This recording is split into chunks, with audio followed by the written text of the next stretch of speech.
tell you, one of the hardest things about having a car this heavy is being able to merge, man.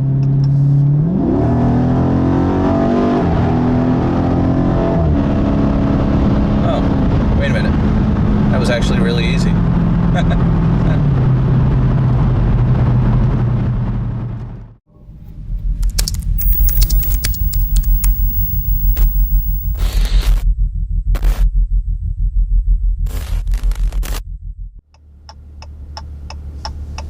Alright, I think we're going to take a little run at the quarter-mile time.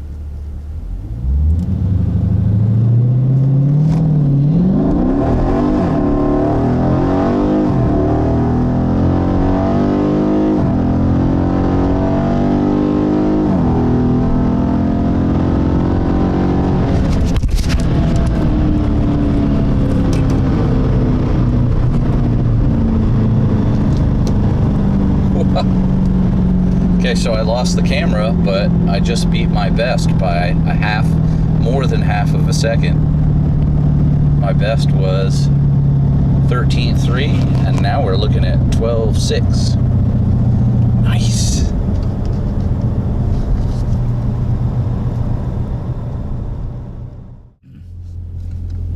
Hey, how's it going? Alex here. Welcome back to my channel, A Stilly. This will be my third video. I wanted to kind of do a video about, as you saw in the title, my sordid car past or history. In other words, kind of my history of late, my most recent history, where I've basically in an 8-month period gone from a Mustang GT to a Camaro SS to a Challenger Scat Pack shaker, which obviously you know that I'm in now. I'm on the road. I'm actually driving back from my daughter's boarding school. As I've mentioned before, she goes to boarding school about 3 hours south of where I live. So that affords a fair amount of driving, and I figured I'd kill a little time because most of this video is actually going to be photographs of the other cars, and I figured I would just kind of do the commentary. So I got out of the Army 7 or 8 years ago. I was unemployed for about a year when I got out, and then I got a job working as a technician for a very large cable company. You can probably figure out who it is, especially if you're in the United States. It's by far the largest cable company, and you figure it out from there. But while I was in training, they had given me a company truck, and what's cool about this company is once you get your company van that you use day to day to drive to your jobs, you also are allowed to drive it to and from work. So whatever car I drove, A, I saved a substantial amount of money on gas, and B, I didn't have to put a lot of mileage on a car. So it was a pretty good deal. So I wasn't in a huge hurry to get a car, but after having been in training, they're training things for like 3 months. I'd been in training for about a month and a half, 2 months. I was like, yeah, I'm making money now. I kind of want to get another car of my own. Let me look into some possibilities. So I start looking into kind of buy here, pay here's, little sort of one-off places. Because, I didn't feel like I had the greatest credit. So, excuse me. So, I look into a place and I find, I'm not going to go into too much details here because I don't want to make this video a million miles long, but the moral of the story is I find an Audi TT, a 2001 Audi TT convertible, which I think, and that was the first year they made them, and I think then they were all convertible, but I'm not entirely sure. Don't quote me on that. It had like 77,000 miles on it. It was in pretty good shape. back when I'd had a Miata at one point. I like the little convertible thing, and I'm kind of thinking, well, I got my work truck. It's a situation where driving home from work, if I need to stop at the store or things like that, I can do that. But otherwise, and that would really otherwise leave my personal car really just as a weekend car, literally, unless I wanted to go out and drive it during the week. To which I actually do that a fair amount with this car and my Camaro that I had previous to this. If I need to run out to the store, I would drive my truck home, and I would get in my car, and I would kind of drive around for 30 minutes, 45 minutes a day, just to kind of be able to cruise around and then go to the store and do whatever. So I get this Audi TT, and oh my gosh, what a nightmare it was. Now, I'm not going to try and speak for this as if it's all Audi cars or all Audi TTs, but all this stuff just started manifesting itself like early on, and the moral of the story is I had to get out of that car, and I did. And no turn signal, bro. I got out of that car. I voluntarily repossessed it. I just stopped paying for it because it basically more or less stopped running, and I couldn't afford to fix it, which is obviously, of course, something I didn't think about when I bought the car. If anything substantial went wrong with it, I wouldn't be able to afford to fix it. So I had it sit in the company. They're like, are you going to pay us for the car? And I'm just like, here's where it is. Just go take the car. I don't even want it. So, that pretty much relegated me to being unfinanceable for a few years to come. I luckily had a friend, a really good friend that had a car that he was selling for somebody that had moved back out west. It was a Saturn Ion. It was a Saturn, but it was an Ion sedan. It was a 5-speed. It took regular gas. It got great gas mileage. It had been well taken care of. Could you rephrase that? I'm not sure I follow. My car thinks I'm talking to it. So I bought that car. He was nice enough to go, okay, I'll just buy the car from this friend. I'll give her the money, and then you can pay me in payments, and you can just take the car now. And I needed a car to use on the weekends to visit my daughter, who at that point was living close to me, but still about an hour's drive away. So he's like, yeah, you can just take the car and just pay me blah, blah, blah a month. And I did that, and then I paid it off. So I drove that car for 2, 3, 4 years. I don't remember exactly how long. And then I just kind of started, I was in a position to get a little loan, 6, 7, 8 grand, depending on what I found. And I started car shopping again, and I found like a Mustang GT. I found a a 2001 New Edge Mustang GT convertible at, again, one of those kind of little dealers. But I'm like, I don't care because I'm not financing through them this time. I've already got the money. I'm paying them cash for the car. So I'm like, okay, whatever. And, already looking at the car, there was already some kind of things about it. The top had started to show some tearing at one of the main seams where it folds. So when the top's up, you can you can see it. You may be able to see it in the photographs I'm showing. But so I mean, it wasn't perfect. There was some paint oxidation. But I mean, overall, it was a pretty darn well kept car to be a 20-year-old car. Excuse me, a 20-year-old car. A a 16-year-old car. This is in last year, August, so August of 2017, and again, it was 2001, which probably was bought in 2000, so, you get the idea. It had 97,000 miles on it, so again, it was a car, it was pretty well kept for a car of that age. And I just set about, I'm like, I'm gonna, get the money together, and I'm gonna start really putting money into this thing and try and make it nice. So I started doing that. I started with a catback exhaust. I got a catback exhaust system from a company called Pipes, P-Y-P-E-S.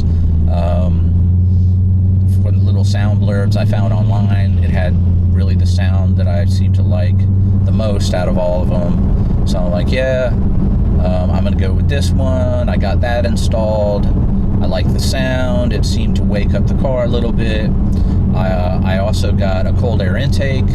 I got a larger throttle body, a 78 millimeter throttle body, which I installed both of those, and they both seem to also kind of wake up the car like a little bit. Now, ultimately, I would get a tune. I would buy a Bama tuner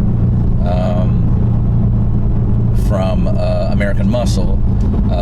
It's just a big catalog company that has everything Mustang, and they have like a tuner from a company called Bama, and they do kind of mail order tunes where you give them the car and the details about the car and what mods you've done to the car, and then they shape a couple tunes around it. So I had like a stock tune, and then I had a 91 sport tune, 91 octane sport tune, then I had a 93 octane race tune, as they called it, and it was an automatic car, and that's one thing that it really changed for the better.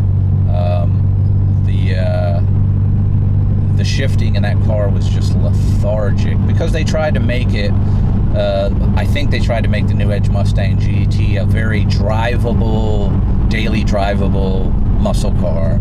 So the shifts, unless you really were stomping on it, the shifts were almost imperceivably slow, and the tune really brought everything I'd put in, the throttle body, the cold air intake, a less restricted exhaust all together, and the car did run noticeably better, and I was pretty happy about it. So I set about kind of working on more of the kind of cosmetic aspects of the car. For instance, the hood scoop had a substantial amount of oxidation, so I got rid of that thing, and I put in, I found online a painted to factory color, in this case true blue, bolt-in hood scoop. So I replaced that. That made it look a lot better. The headlights were kind of starting to kind of oxidize over, so I got rid of those, and I put in a set of like dual halo halogen headlights that not only kind of gave it a different look, but obviously now the headlights looked cleaner and newer, so I like that a lot. And for the taillights, a lot of people, they go to LEDs, they go to sequential turn signals like the old style kind of fastback Mustang thing, but in a lot of cases they come with newer, different enclosures. A lot of people, they're into like putting darker stuff on, or blacked out, murdered out as they call it. I wasn't really into that. I really liked the stock enclosures, so I found a kit where it's just like they have like the sequencer, and then they have like a LED set that plugs into the stock set, and plugs into your stock enclosures, and then you have LED bulbs and the sequencing, but you still have the stock enclosures, which again I like the shape of, so I went with that.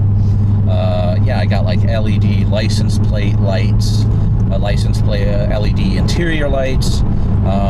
The gauges I wasn't crazy about because they were just kind of, you know, the the kind of yellowish green numbers on a black face. Kind of hard to see in the daytime, especially if it's sunny with the top down. Not great to see at night, and I found like this set of like white face gauges with like blue numbering, which I really liked, so I put those in. Some of the big things also that I put into is I got brand new tires all the way around, BF Goodrich Sport Comp 2s. I put in what else? The brakes. I put new brakes in all around. Brand new drilled and slotted rotors with carbon ceramic brake pads, all four wheels. I had a new top professionally installed by a professional upholsterer. Sorry, I'm going over a bridge here, so if this is really hard to understand, I'll re-record it. Also, the driver's seat had some wear, like kind of where your butt would slide across the leather seat to get into the car, as well as kind of the seat bottom had a tear in it that had been taped up, so I actually found a place in Texas that redid it to factory specs. The cushions, just the cushion covers. The guy actually that did the top, he told me, he's like, no, you don't have to get a new seat. He's like, if you look hard enough on the internet, you'll find them. They do just the covers, and I can reupholster that using the cover. And I found it, and then he did that. So, you know, the driver's seat, which was really the only one that showed any wear and tear, because that's the one that sees all the use, that was cleaned up. So,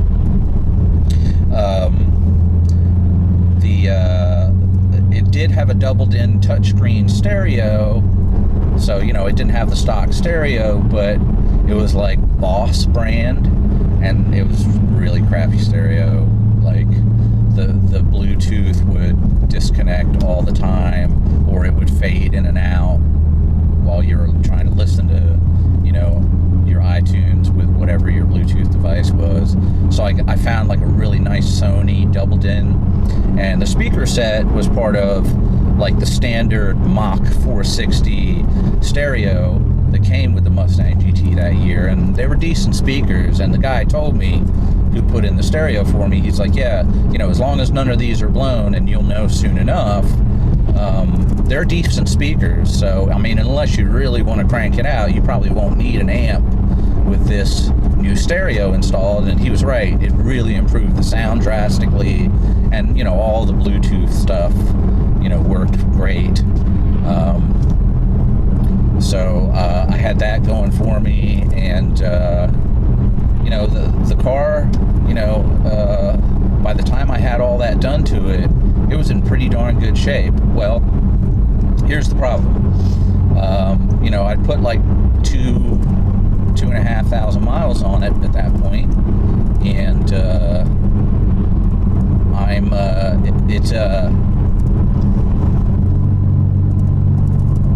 while it was great on the exterior, it was probably running up to its potential. A couple things became apparent. A, if I was going to make the car any faster or any more powerful, I was going to have to spend a substantial amount of money.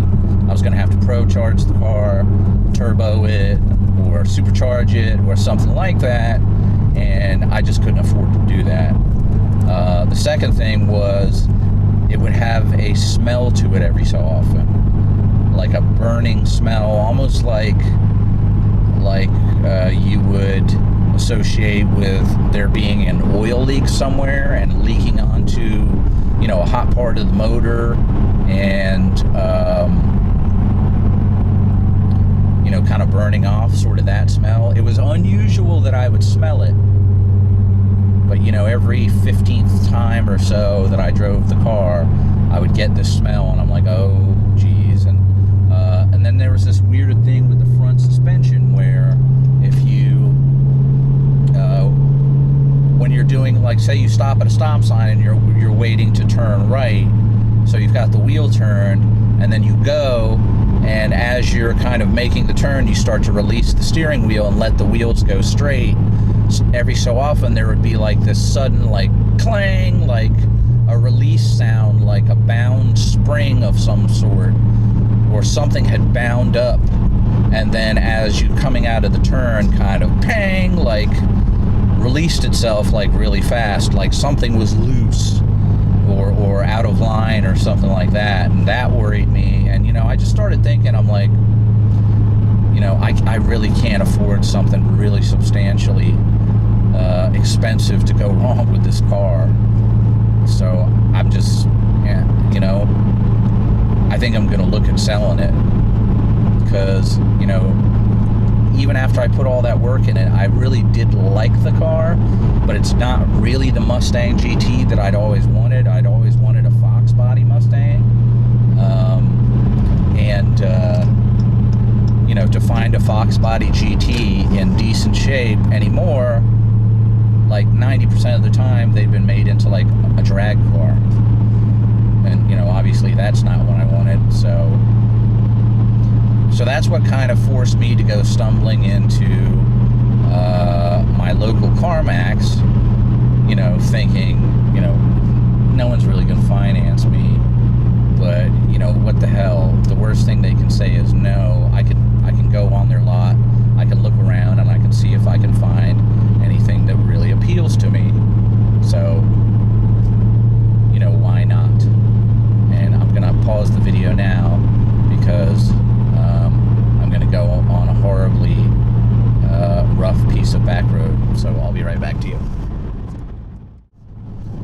Okay, it looks like I got about 11 miles before I got to turn onto that hurting road. So I wander into my local CarMax, and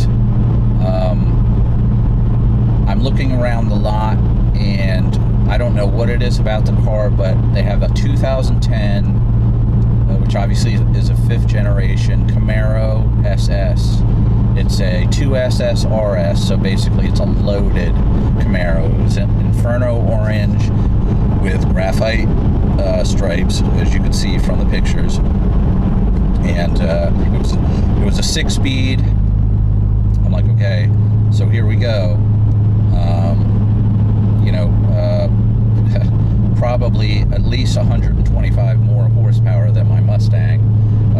Modern, it's got Bluetooth capability, it's got a leather interior. The Mustang had kind of leather, but so I love this car. So I'm like, you know, can I get it? Do I even bother? And, you know, there's so no pressure in there. One guy approached me at one point. He's like, hey, you know, are you interested in anything? Can I answer any questions? I'm like, well, you know, I really like this Camaro, but I mean, I have like crappy credit. You know, I don't think anybody's going to finance me. He's like, well, do you have a trade? I said, yeah, I have a 2001 Mustang GT that's in pretty good shape. So he's like, well, you know, if you're willing to, you know, take just a little nip against your credit, then, you know, we can get your car appraised for free anyway. You know, we'll appraise it. He said, you know, do you have any money to put down above and beyond whatever the appraisal is if you decide to get a car with us? I said, yeah, I can put down, you know, $2,500, maybe $3,000 or something like that. And he's like, okay.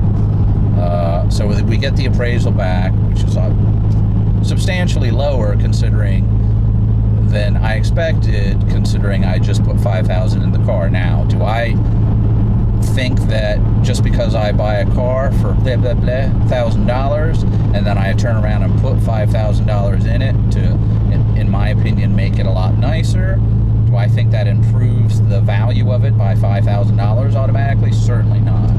But, you know, I think that it's worth at least what I paid for it, because obviously the price you pay for it at a dealership is not going to be what you're going to get for it if you immediately turn around and sell it, because they're making a profit. So it's not, you're paying somewhat above what the car is worth. It's just the way it is. But it was lower than I expected, and I'm like, yeah, you know, I don't know. I said, you know what, I'm going to try and put this thing on Auto Trader for at least a couple days, and see if in fact I can get more out of it. So, I mean, I put it on Auto Trader, but I also put it on like Car Gurus, even eBay Auto, you know, a lot of different places. So I took a bunch of pictures of it, as you're seeing here, and you know, it was pretty presentable car, you know, with the new tires. Oh yeah, I had put tire lettering on it as well. You know, that's good to some people, not so good to other people. You know, the right kind of person, they're like, oh cool, it's got tire lettering, and to the other person, it's just kind of like, oh, another thing that I'll need to clean. You know, when I wash my car with some kind of separate cleaner. But I make this ad, I put it out there, I get some calls, I show it to a few people,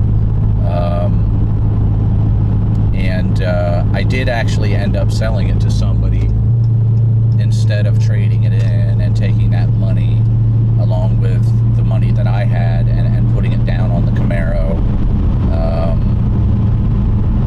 I end up getting this Camaro. It's got 60,000 miles on it. Well, actually 59,000 miles on it. It's a 2010. This is in December of 2017. So, you know, it's got less than 10,000 miles a year on it, because obviously it was probably bought in 2009. So, you know, it's in good shape. It's been pretty well taken care of. So I get this Camaro. So here's this guy that just had a Mustang GT, and now I have a Camaro. Blasphemy, I know, but I just really liked the car. I really liked the interior. Admittedly, like everybody says, the interior is kind of hard to see out of. You know, it has its quirks. It's the first year they made the 5th generation car, but I liked it. I really liked the car. So I started out, I put an axle back exhaust system on it by Pipes, the same people that did the catback for my Mustang, because I like the sound of that one. I ended up actually having the middle resonators cut out and just straight X pipes put in, and that really, really woke the motor up. Something, you know, any 5th generation Camaro owners out there, I certainly would suggest that you do.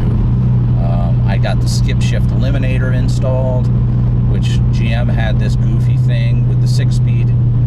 It was a 6-speed manual where, to get a better EPA rating, if you were like, when you're cruising along at like in first gear, just pulling off, if you're at, I don't know what it is, like below 40% throttle, and the RPMs get to a certain point, it locks second gear out. So it makes you shift from first gear to 4th gear, and that somehow, I guess, in testing, improves the fuel economy to the point where the EPA gives it a better rating. And but it's, you know, which is great, except when it, you know, when it's happening when you don't want it to happen.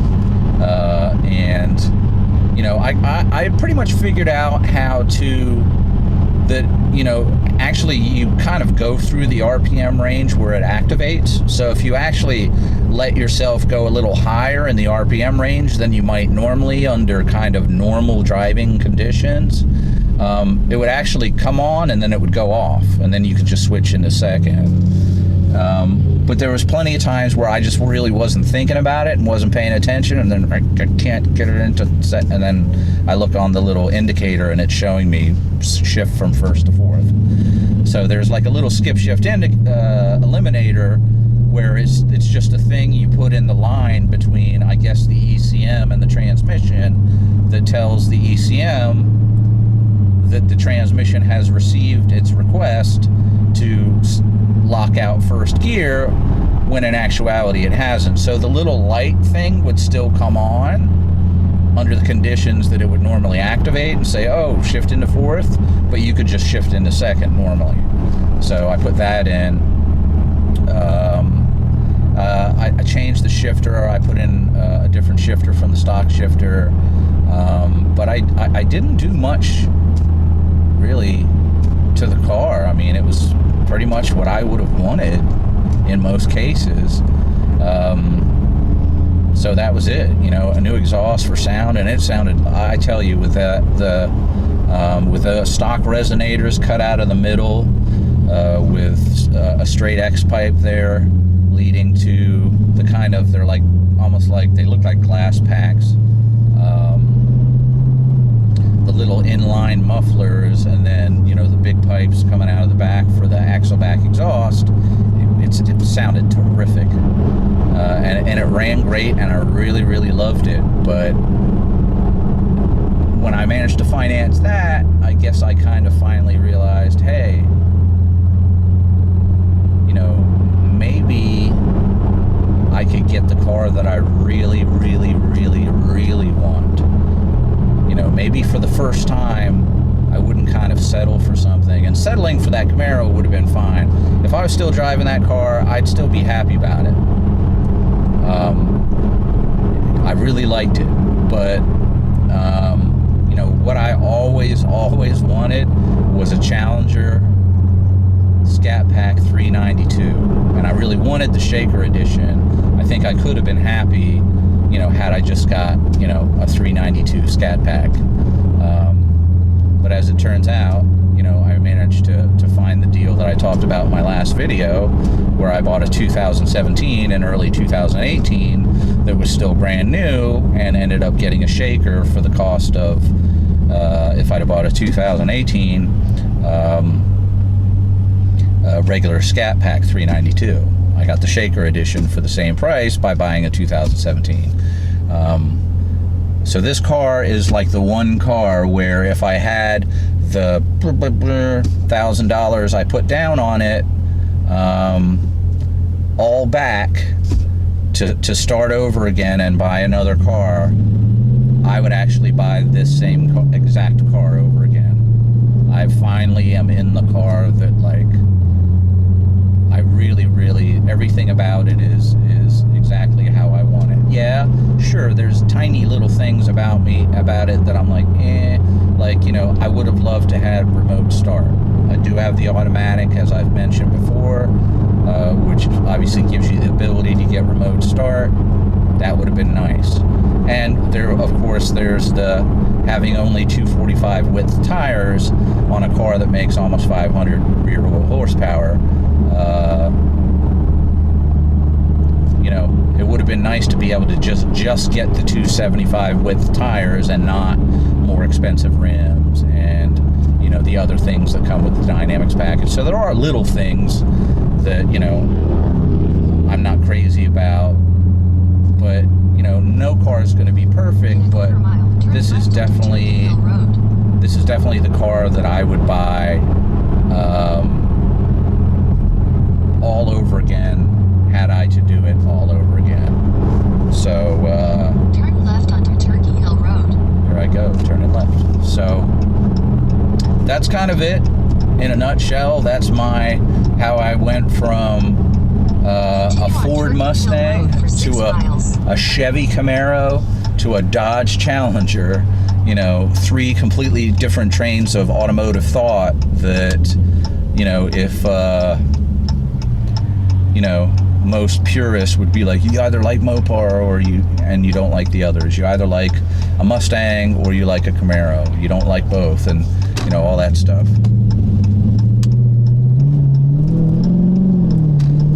But I liked it. You know, I liked the car, so I moved to that car, and then I like this next car, so I moved to that car, and that's just kind of the way it is. So I'm gonna pull in here and use the bathroom on this long road trip. So Head east, then turn left. I'm pretty much going to end the video here. You know, that's my sordid car history. I am going to do a video next about my CarMax experience, because I had a very unusual CarMax experience. One where it really changed my mind about that place, and may change some other people's mind about what those people are all about when it comes to selling cars. They really did something that I think is going to surprise a lot of people. They really did me justice when I was a little unhappy about my experience for a very specific reason, and they really went out of their way to make it right. So, you know, if you're interested in learning a little bit more about CarMax and what makes them tick, and how they did me, really did me right, then, you know, tune in for the next video. Obviously, I welcome you to like this video. That always helps. I certainly welcome you to subscribe.